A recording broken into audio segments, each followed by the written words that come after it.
Hey, welcome to the last day of February. Actually, you'll be listening to this in March, so I'm really excited that spring's almost here. Welcome back to Just Count Me In. We've been talking recently about healthy conversations and talking about making sure all voices are heard. There's something that we haven't named directly yet, and it came up several times this week, actually in my tutoring and my coaching. So I thought we would name it and talk about it today. It's C for conflict. And for many of us, whether we're leading teams, raising kids, teaching students, building relationships, disagreement or conflict does not hit us as being neutral. It feels risky. It can sometimes feel like rejection, like loss of control. Sometimes it feels like you're not going to belong anymore, a loss of belonging. And what happens usually is we tend to smooth it over and let's just make everything nice. Let's just rush into harmony. Let's call it harmonious and everything is good. And we call it being easy and going with the flow. We call it keeping the peace, but actually, peace without honesty isn't alignment. And I am all about living in alignment and integrity. Keeping the peace, if you're suppressing things, is just suppression. And today we're talking about creative tension, the kind of conflict that expands thinking. It actually deepens trust. It strengthens leadership. It can strengthen your family relationships. It can strengthen your marriage. Not reactive conflict. Don't confuse these. And definitely not personal attacks. But a regulated, grounded capacity to say, I see this a little differently. Because if we truly want innovation, if we truly want intimacy, if we want brave voices, either in our homes or in our organizations, we have got to get safer with difference. Let's go there.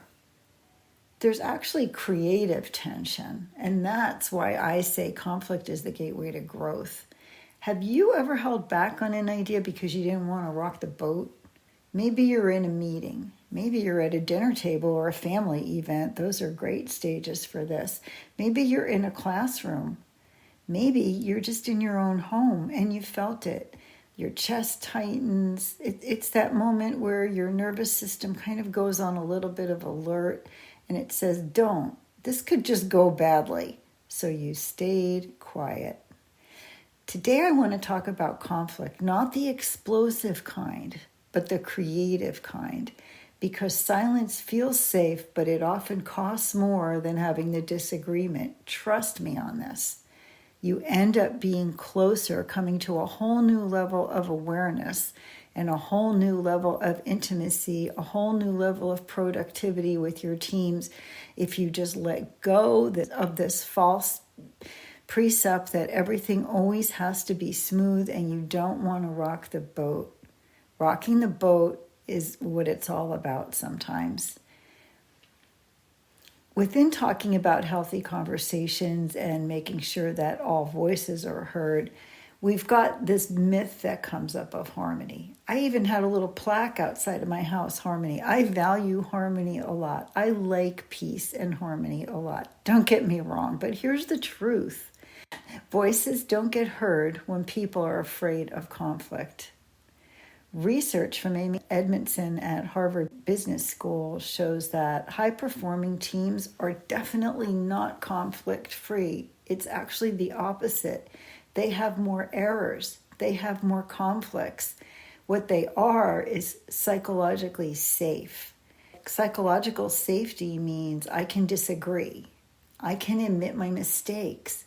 I'm allowed to see a different perspective, and I won't lose belonging. This does not eliminate tension. It makes tension productive because tension can be productive. Social psychologist Charlan Nemeth found that consistent, minority dissent, meaning even though there's not that many people that feel the way you feel, if you express it or allow them to express it, it actually improves the whole group decision making. Even if it's just an idea that gets interjected and then actually rejected, maybe it didn't end up being the solution. But dissenting opinions, even when they turn out to be wrong, actually expand us. So I'm wondering why. I had to stop and think about that. And it's because it forces us to think deeper. It forces us to really question, hey, wait a minute, am I really sure about my opinion? And it prevents premature consensus. It actually expands our cognitive flexibility, so kind of neurobic workout. In other words, disagreement stretches the whole room. Silence, on the other hand, shrinks it. So for leaders or parents or teachers, this really matters. If no one disagrees with you, you don't have alignment. You have compliance. And compliance is fragile.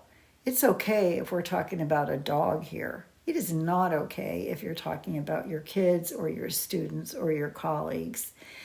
I was wondering why? Why the big deal about conflict? Why do I even have a hard time sometimes when I think there's a conflict coming up or saying something that is a conflicting opinion?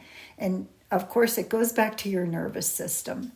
There's a person who did research on polyvagal theory. His name is Stephen Porges. And our nervous system is constantly scanning for cues of safety or threat. Disagreement can register as rejection. It can register as loss of status. It can result in withdrawal of love or punishment, especially if when we were young, speaking up led to criticism or disconnection. You have no idea what happened in the households of the people in the room when they spoke up when they were young. Maybe they weren't even allowed to do that, or maybe if they did it, they watched other people pay a big price for raising a conflicting opinion, so they're very nervous about it. Maybe they were taught that it was disrespectful, so now their bodies react before their logic even engages. You're not weak if this happens to you. You're just patterned. You just got a pattern going on. That tightness in your throat, the urge to jump in and defend yourself, the urge to just shut down and leave the room and start drawing on your hand, that's neuroception. Your body is trying to protect belonging, and it's totally natural. There are things we can do about this. The point is, this is creative tension. Peter Senge is one of my favorite authors. I loved him during my master's program, and he talks about creative tension a lot. That's the space between your current reality and a desired future, and that space creates energy. It creates momentum. When we launch a desire into the universe, it creates the answer to what we're asking for, and that gives us that energy. That gives us that creative expansion. If we collapse that tension when it crops up in our families, our classrooms, and our businesses by smoothing over the differences, we collapse potential growth. Creative tension says we can stay in the stretch without attacking each other. I'll say that again. We can stay in this stretch together without it turning into an attack. This is where I absolutely love what Esther Hicks teaches about contrast. Contrast clarifies your desire. Without opposing perspectives, we don't ever refine our thinking. If all we're around is people that listen to the same music, wear the same clothes, drink the same drinks, eat the same foods, think the same thoughts, read the same books, you name it, we're never going to grow. We're never going to introduce that little bit of difference where we have to question ourselves. We're just like a lemming or something. Wayne Dyer reminded us when ego is fused with identity, disagreement feels like annihilation. If my ego is tied to who I am is what I say, and who I am is what I accomplish, and who I am is what I believe, then when somebody questions that, I feel annihilated. But when your identity is secure, this is a belief I have. I could be wrong, I could be right. I'm curious. Disagreement becomes curiosity. And I would trade knowing everything for curiosity any day. It just feels better to me to be curious. Conflict is only dangerous when our worth is put on the line. And you know what? Nobody puts your worth on the line except you. Healthy conflict is not loud. You might be wondering, well, what does it look like? Maybe in my family it didn't look so great, and I haven't really seen a lot of it, and there's a lot of drama if you watch media about conflict, so that's probably not going to help you. There's not a lot of public examples. It doesn't make for a good Instagram reel when somebody's having calm communication. Healthy conflict is not loud. It's not shaming. It's not personal. What it sounds like is, hey, help me understand. Or, I hear you, but I see it a little differently. What am I missing here? What about our shared goal? Like, what do we want out of this? What do we want for each other? What do we want our family to be? What do we want the outcome of this meeting to be? It separates the idea from the identity. Task conflict strengthens relationships. Personal conflict erodes them. And here's the paradox. The families and teams that avoid conflict in the name of harmony often end up building quiet resentment, and I see it all the time. The ones that tolerate respectful disagreement build resilience. And it's hard to do sometimes because it triggers things in each of us. We have to take a good look and ask ourselves, are we fostering environments in our organizations that make this okay? Or do we shut down? Do we tense up?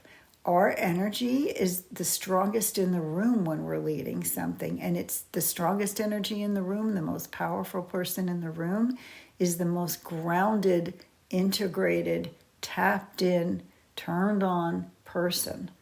It's a person that's living in integrity with themselves, and it is a regulated person. Before entering a hard conversation, I recommend that you do this. You inhale for 4 and exhale for 6. Longer exhale does activate vagal tone.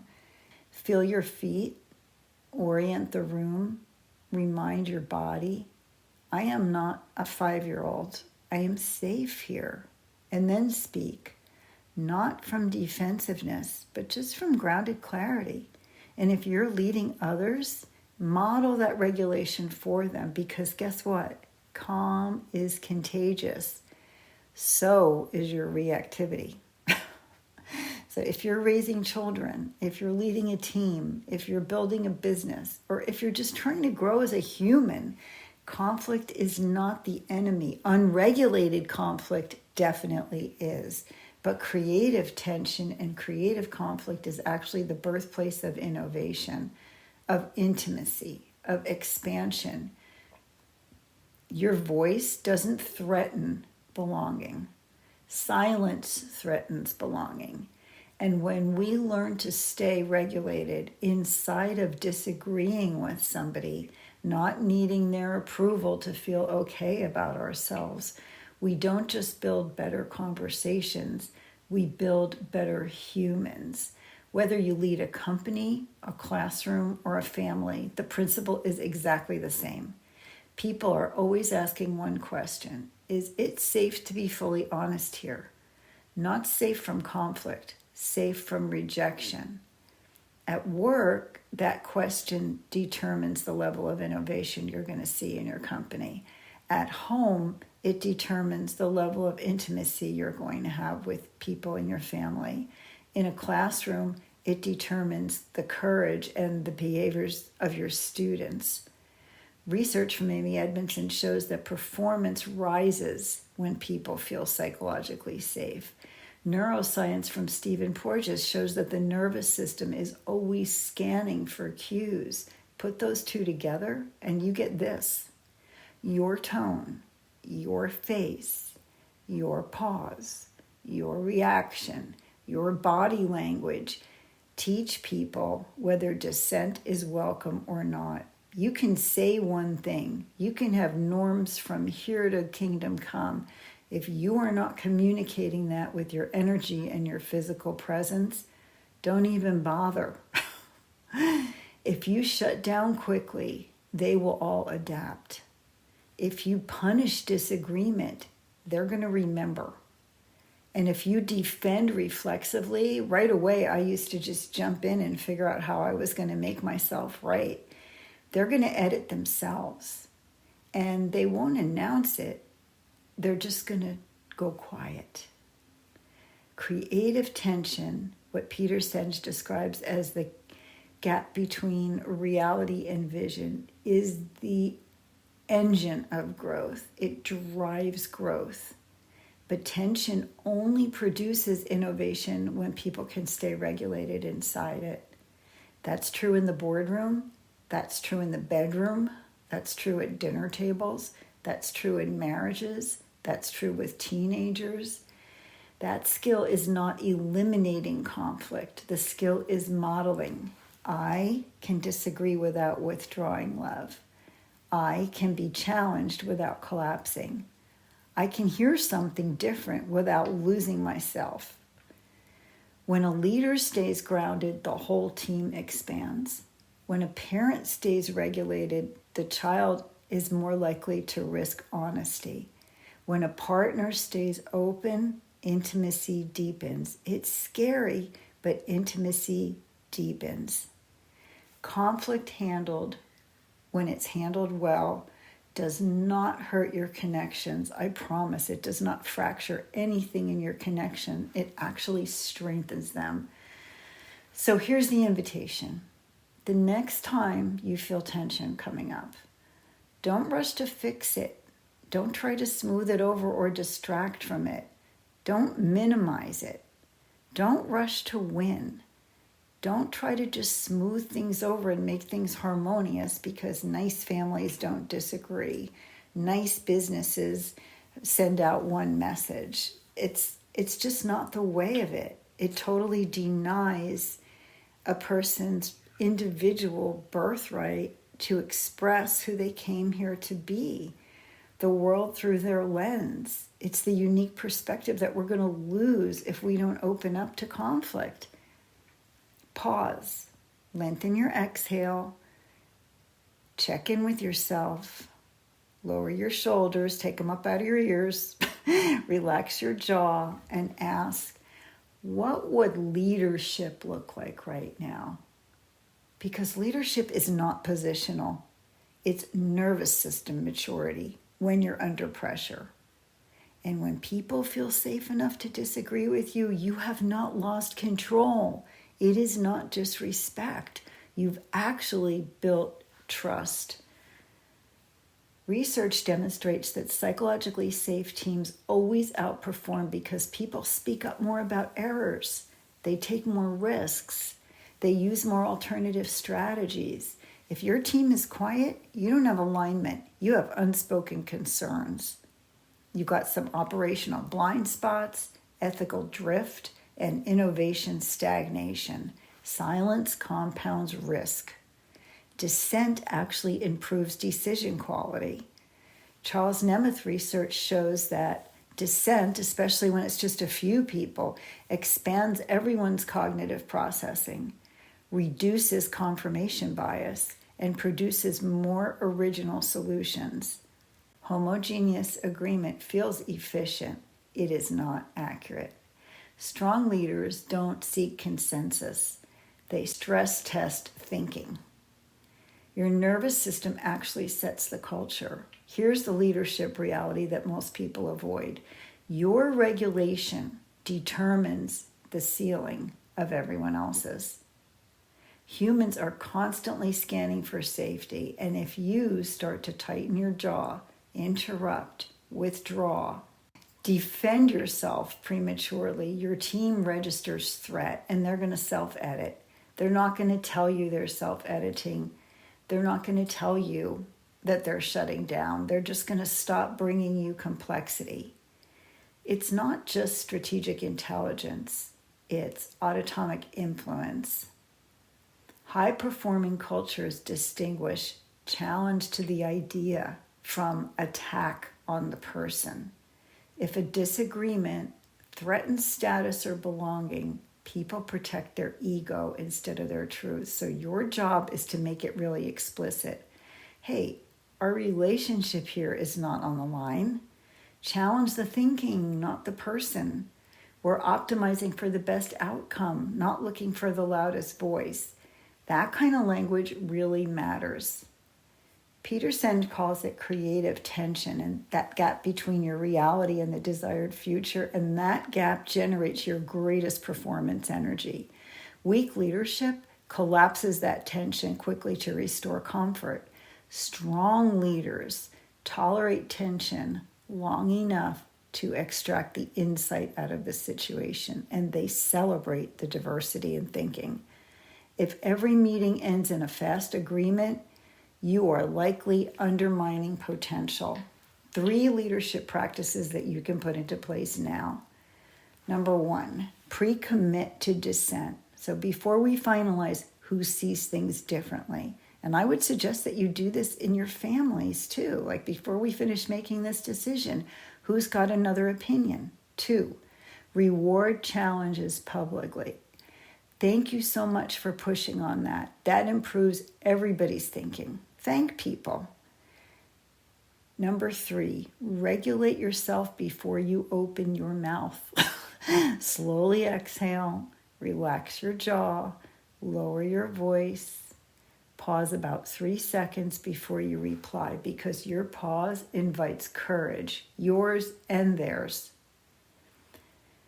The maturity of your leadership is not going to be measured by how quickly you resolve conflict at all.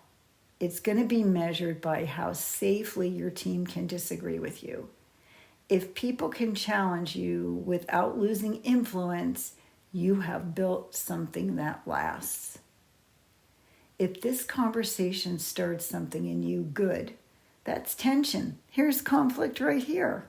And tension is not the problem. I almost didn't do this episode because I thought, wow, so many people are going to hear it's about conflict and be like, well, we'll just skip this one. I'm glad you listened. Thank you. Unregulated tension is the problem. Creative tension is actually what stretches us from where we are to who we're becoming. It strengthens the team. It's what builds resilient families. It's what builds closer relationships. It's what teaches children that their voice doesn't ever cost them your love. It's what allows leaders to be challenged without feeling diminished. Alignment does not mean agreement. Be in alignment with yourself. It means we can stay connected and remain in integrity with ourselves while we are thinking differently. People-pleasing here, by the way, goes out the window.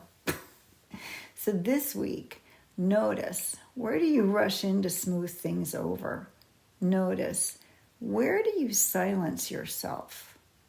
Notice, where does your body tighten when there's a disagreement that enters the room? And instead of collapsing that moment, breathe, lengthen the exhale, and stay.